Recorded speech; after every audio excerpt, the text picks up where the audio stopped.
Hello students, आज का हमारा टॉपिक कंज्यूमेबल आइटम्स।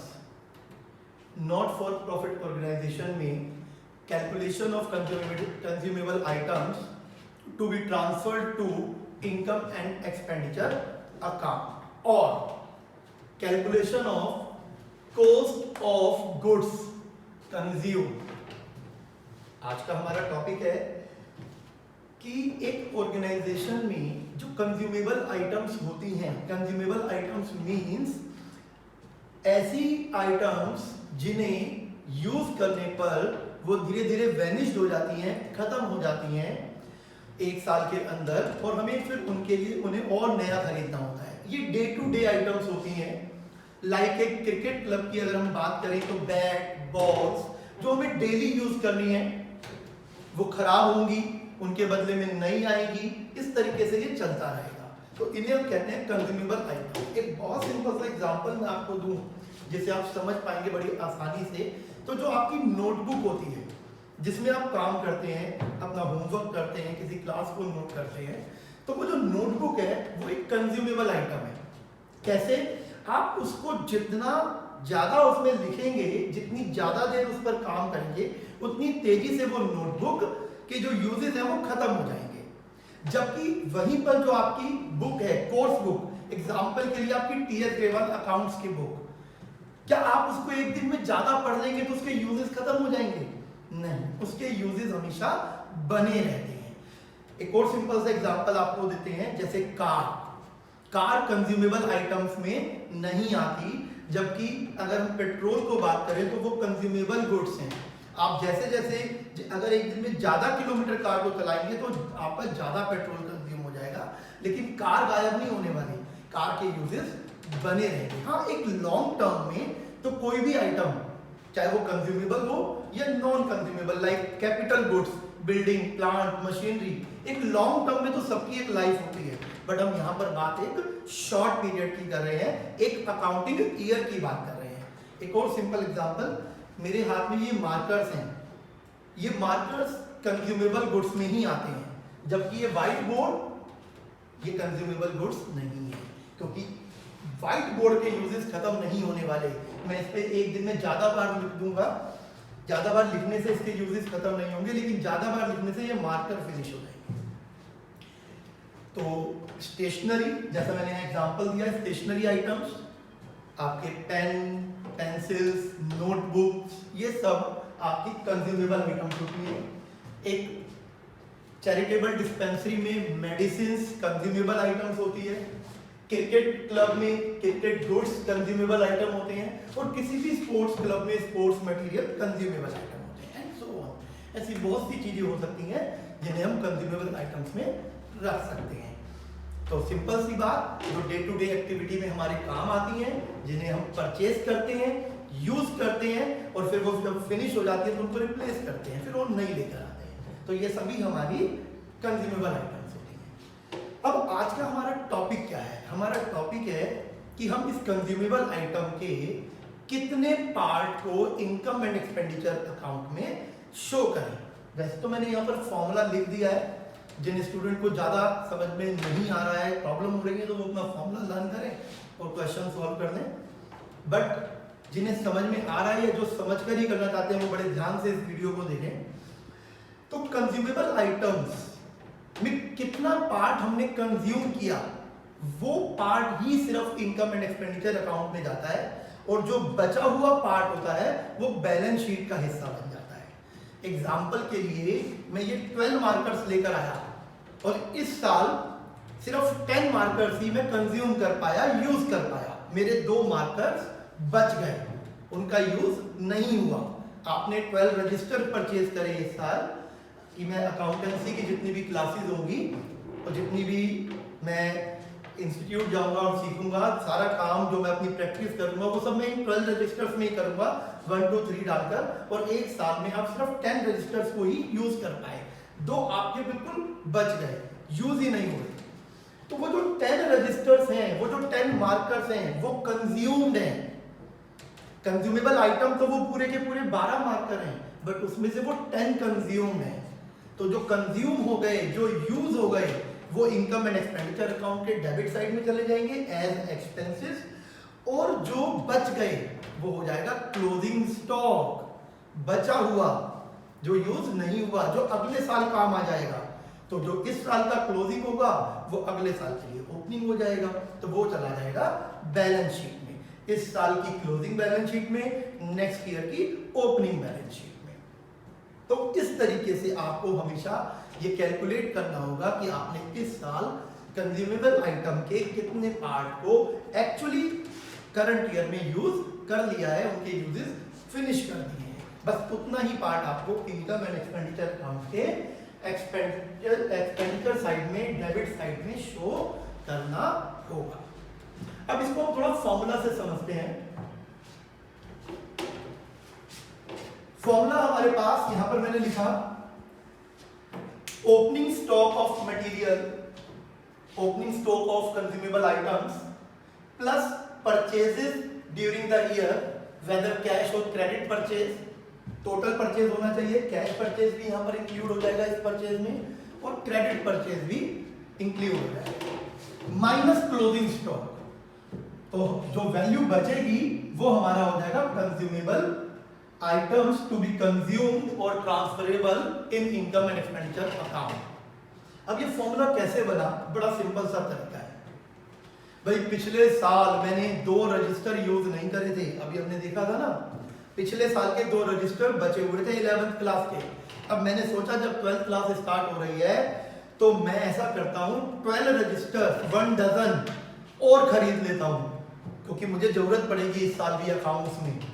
तो 2 रजिस्टर मेरे पास पिछले साल के बचे हुए थे, यानी कि ओपनिंग स्टॉक 12 मैंने इस साल खरीद लिए, यानी कि परचेज ड्यूरिंग द ईयर मेरे पास कितने रजिस्टर हो गए 14, और 3 रजिस्टर मेरे इस साल के एंड में, करंट ईयर के एंड में बिना यूज किए हुए बच गए, उनकी जरूरत ही नहीं पड़ी।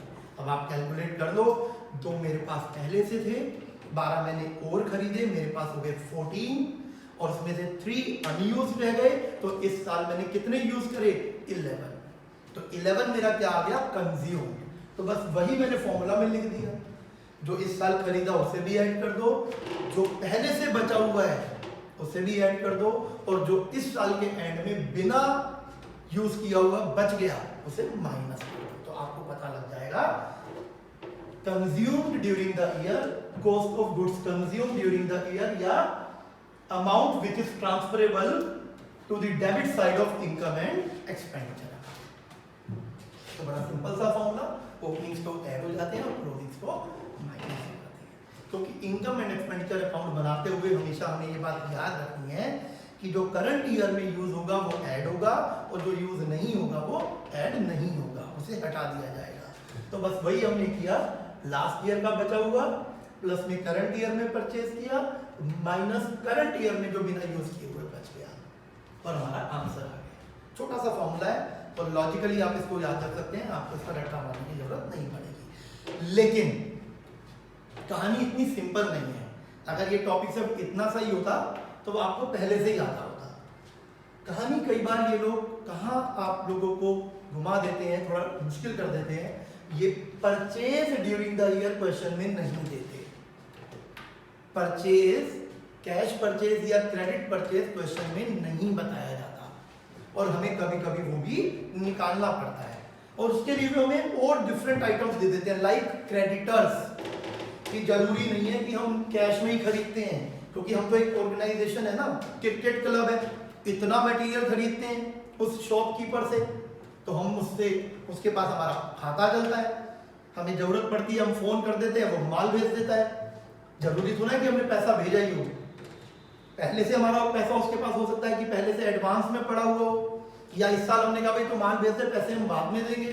तो इस तरीके से यहाँ पर वो एडवांसेस और क्रेडिटर्स की बात आपसे कर सकता है। ओपनिंग स्टॉक और क्लोजिंग स्टॉक तो है ही, उसके अलावा भी हो सकता है कि वो आपसे क्वेश्चन के अंदर क्रेडिटर्स और एडवांसेस की बात करे।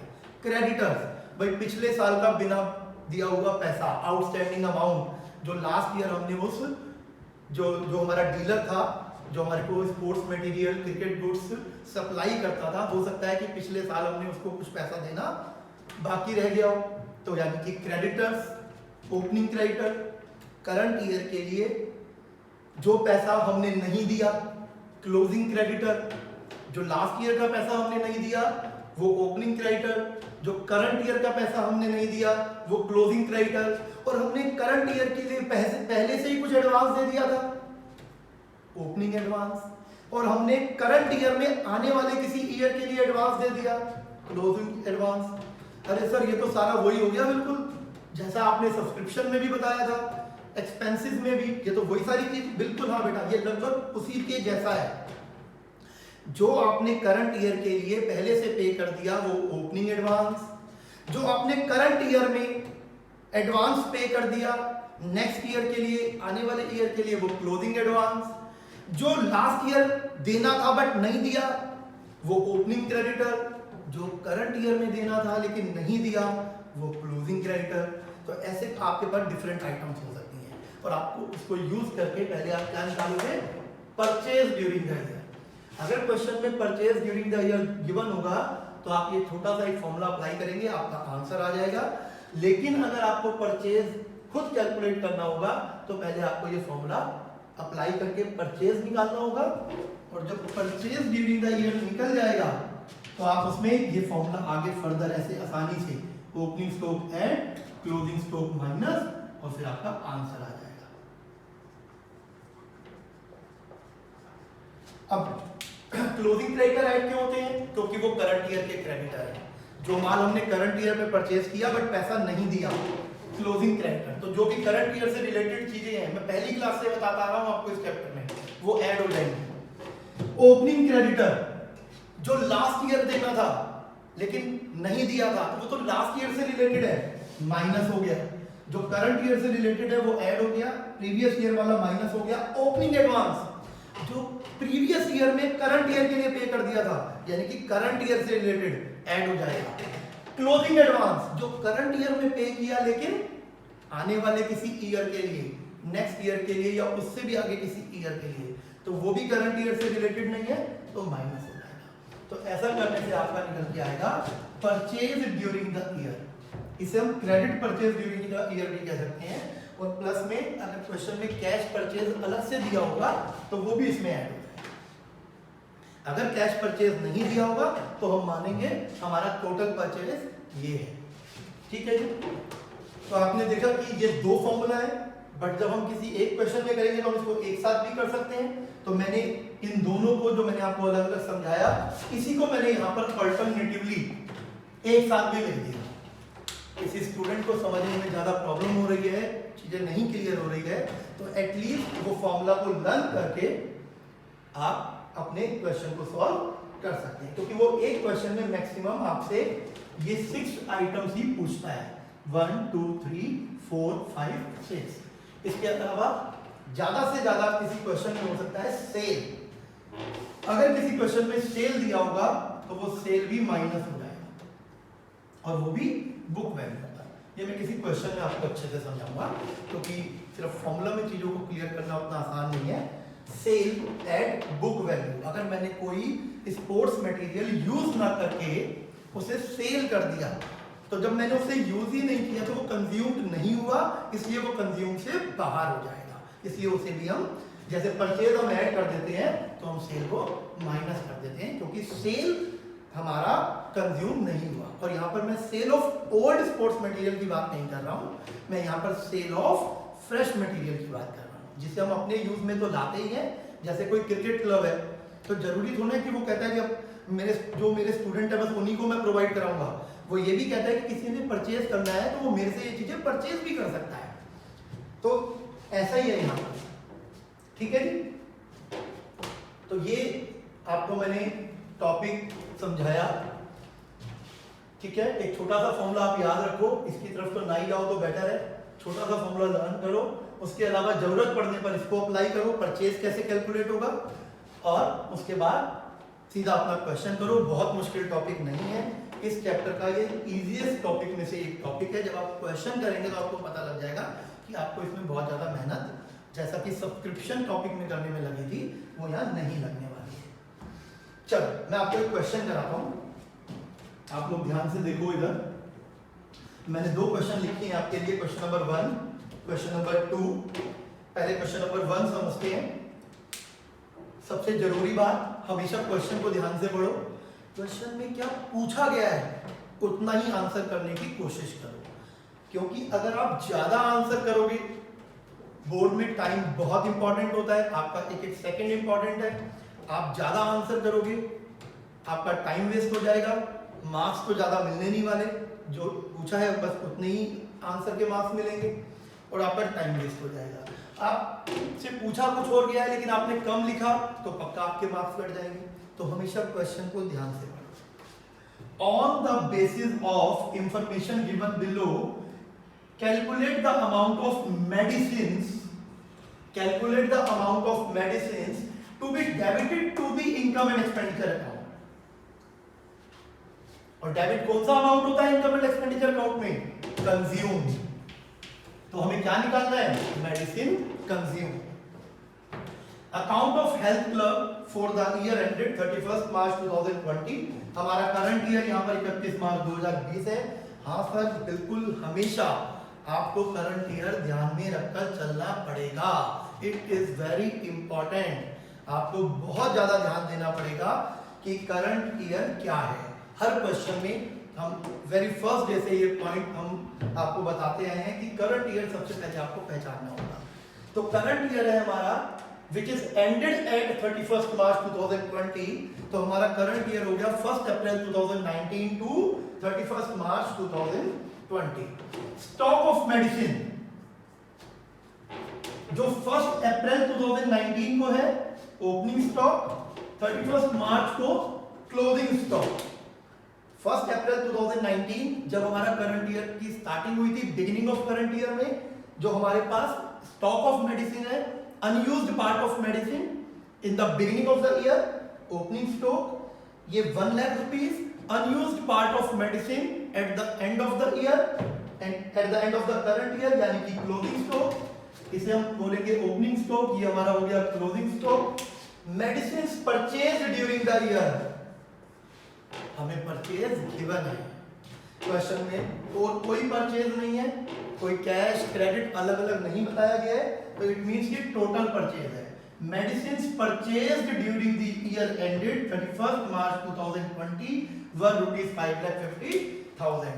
पर जब हमें मेडिसिन परचेज गिवन है, सॉल्यूशन ऑफ क्वेश्चन नंबर 1, तो आप क्या करोगे? सबसे पहला हम करेंगे ओपनिंग स्टॉक।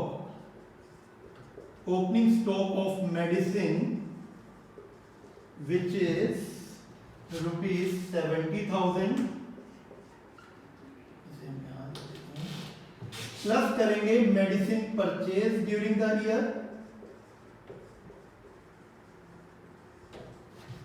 5,50,000 और माइनस कर देंगे closing stock of medicine 1 lakh. ये बच गया 5,20,000। तो इसे कहेंगे हम मेडिसिन कंज्यूम और इसे हम कहां शो करेंगे? Debit side of income and expenditure account. बड़ा सिंपल सा क्वेश्चन था, किसी फॉर्मूला की आपको जरूरत नहीं थी। साल की शुरुआत में मेरे पास 70,000 रुपए की मेडिसिन है जो पिछले साल मैंने यूज नहीं करी, तो वो मेरे पास पहले से है। 5.5 लाख रुपए की मेडिसिन मैंने और खरीदी, तो मेरे पास कुल मिलाकर 6,20,000 रुपए की मेडिसिन इस साल मेरे क्लब के पास थी, जिसमें से eight the end of the year जब मैंने कैलकुलेट किया तो 1 लाख रुपए की मेडिसिन अभी भी बची हुई है, वो यूज नहीं हुई। तो जो अगर 1 लाख की यूज नहीं हुई तो बाकी सारी यूज हो गई। 6,20,000 minus 1 lakh is equal to 5,20,000। Formula तो सिर्फ आप लोगों को इसलिए कि आप लर्न करना चाहें तो, अदरवाइज कोई जरूरत नहीं पड़ेगी। क्वेश्चन नंबर 1 आप वीडियो पॉज करके अपने क्वेश्चन को नोट कर, अपने सॉल्यूशन को नोट कर सकते हैं अपने लिए, और बाकी क्वेश्चन तो पहले से ही मैंने यहाँ पर लिख ही रखे थे, तो आप क्वेश्चन और सॉल्यूशन दोनों लिखें या फिर सिर्फ क्वेश्चन नोट करके उसका सॉल्यूशन खुद करने की कोशिश करें। फिर हम क्वेश्चन नंबर 2 करते हैं। क्वेश्चन नंबर सेकंड सिलेक्ट कर दीजिए।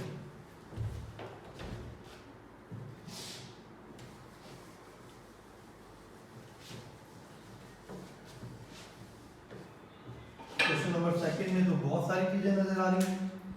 हाँ बेटा, इन बहुत सारी चीजों को भी सॉल्व करेंगे। सबसे पहले दिया हुआ है calculate the amount that will be posted to income and expenditure account for the year ended 31 March 2020। उसने पूछा कि आप कितना अमाउंट इस जो हमारे पास ये कंज्यूमेबल आइटम है स्टेशनरी, इस कितना अमाउंट ऑफ स्टेशनरी आप इनकम एंड एक्सपेंडिचर में दिखाओगे। मैंने कहा सर मैं तो वही दिखाऊंगा जो मैंने इस साल यूज किया, और वो मुझे कैलकुलेट करने के लिए मुझे देखना पड़ेगा कि मुझे क्या क्या इंफॉर्मेशन गिवन है। Stock of stationery on 1 April 2019, sorry देखो हमारा करंट ईयर है again 1 April 2019 to 31 March 2020। Stock of stationery 1 April यानी कि ओपनिंग, अब आप लोगों को पता है opening stock 30,000, same opening creditors 20,000, opening advance 2,000, then amount paid for stationery during the year, यानी कि अब की बार हमें परचेज गिवन नहीं है, परचेज ड्यूरिंग द ईयर हमें गिवन नहीं है, तो पहले हमें कैलकुलेट करना पड़ेगा। पहले हमें ये सेकंड फॉर्मूला अप्लाई करना होगा, फिर फर्स्ट पर जाना होगा। और ऐसा नहीं है कि आप दोनों को अलग अलग सॉल्व करें, जैसे मैंने बताया इतना सॉल्व करके उसी के नीचे हम इसको प्लस माइनस कर देंगे। बस ये तो समझने के लिए इनको दो हिस्सों में डिवाइड किया है, अदरवाइज आप एक साथ भी लगा सकते हो ये फॉर्मूला। और ये तीन फॉर्मूला नहीं है बेटा, एक ही फॉर्मूला को दो हिस्सों में डिवाइड किया हुआ है, तो आपको इतना सारा लर्न नहीं करना है, आपको सिर्फ ये करना है, वो अपने आप हो जाएगा। Stock of stationery on 31 March 2020 यानी कि closing stock, creditor for stationery, closing creditor, advance, closing advance. अब आपके पास इस क्वेश्चन में सब कुछ है, ओपनिंग भी क्लोजिंग। तो सबसे पहले मैं कहां से स्टार्ट करूंगा क्वेश्चन को, मुझे पहले परचेज निकालना है। सर पेड और परचेज में क्या फर्क होता है? बेटा पेड और परचेज में ये फर्क होता है कि मैं आपको जानता हूं, आपकी दुकान है, मैं आपकी दुकान से कोई सामान लेने आया, मैंने कहा भैया मुझे ना ये सामान दे दो। आपने कहा सर ये 1,000 रुपये हो गए आपके। मैंने कहा सर 1,000 रुपये तो मेरे पास नहीं है अभी, आप ये 700 रुपये रख लो, बाकी मैं आपको अगले महीने दे दूंगा। और क्योंकि मैं आपसे हमेशा सामान लेने आता हूँ और मैं आता जाता रहता हूँ, तो आप मुझे अच्छे से जानते हो, तो आपने वो 700 रुपये ले लिए और मुझे सामान 1,000 रुपये का दे दिया, और 300 रुपये क्या हो गए, मैंने देना है आपका, आप मेरे क्रेडिटर बन गए 300 रुपये से। तो बेटा देखो मैंने तो अब आप मेरे क्रेडिटर बन गए, देखा आपने कि भाई 1,000 रुपये का माल आपने मुझे दे दिया, तो मैं परचेज दिखाऊंगा 1,000 रुपये की, बट मैंने पेड कितना किया, सिर्फ 700 रुपये, बाकी के 300 रुपये क्या है, क्रेडिटर्स, मैंने पैसा देना है, मेरे क्रेडिटर्स हैं। तो इस तरीके से पेड और परचेज में फर्क होता है बेटा। जो आपने सबसे पहले पूछा कि सर पेड और परचेज में क्या फर्क है, तो जितना हम पे करें उतना ही खरीद लें, उतना ही सामान अगर हमें मिले, तो पेड और परचेज एक ही होता है।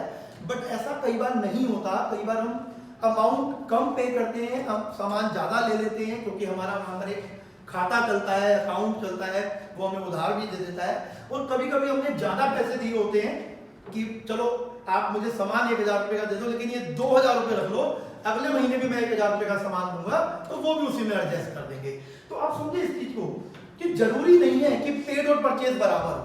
Paid what we actually pay in cash, purchase what we get actually, हमें एक्चुअली मिला क्या, कितना सामान मिला, क्वांटिटी कितनी मिली, उसका अमाउंट क्या है, वो होता है परचेज। और पेड जिस अभी फिलहाल हमने कितना पे किया, हाँ बाद में पे करना होगा, ऑब्वियसली वो तो पे करना होगा, बट वो फिलहाल मेरे लिए क्रेडिटर होगा, या हो सकता है मैंने उसको पहले से ही एडवांस में दे रखा हो।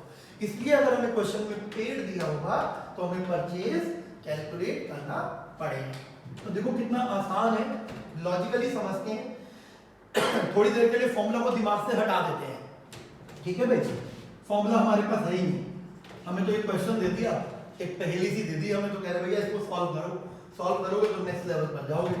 हमने कहा चलो भाई ट्राई करते हैं।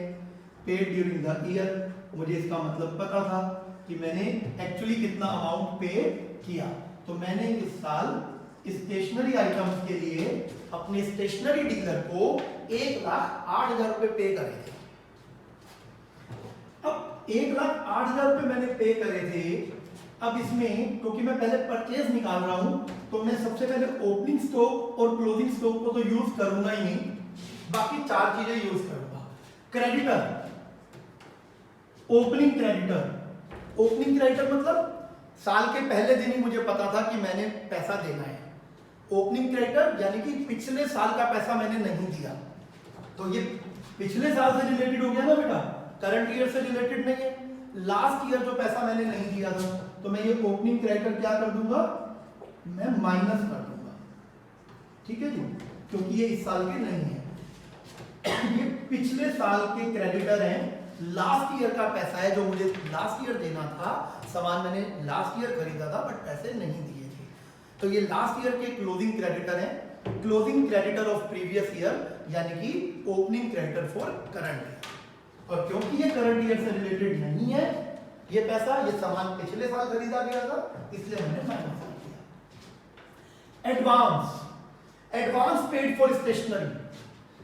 मैंने साल के पहले दिन ही एडवांस दे दिया? नहीं, मैंने प्रीवियस ईयर के एंड में एडवांस दिया होगा जो इस साल रिफ्लेक्ट हो रहा है पहले दिन। तो जो मैंने स्टार्टिंग में ही एडवांस दे दिया या लास्ट ईयर के एंड में मैंने एडवांस दिया, तो वो एडवांस कब के लिए दिया होगा? जब मैं कोई भी एडवांस प्रीवियस ईयर में देता हूं तो वो एडवांस करंट ईयर के लिए होता है। ऑब्वियसली बात है, अगर मैंने पिछले साल एडवांस दिया है तो वो करंट ईयर के लिए एडवांस है। तो क्योंकि ये करंट ईयर से रिलेटेड है इसलिए यहां पर ऐड होगा ओपनिंग एडवांस। आप फॉर्मूला भी देख सकते हो, साइड में लिखा हुआ है।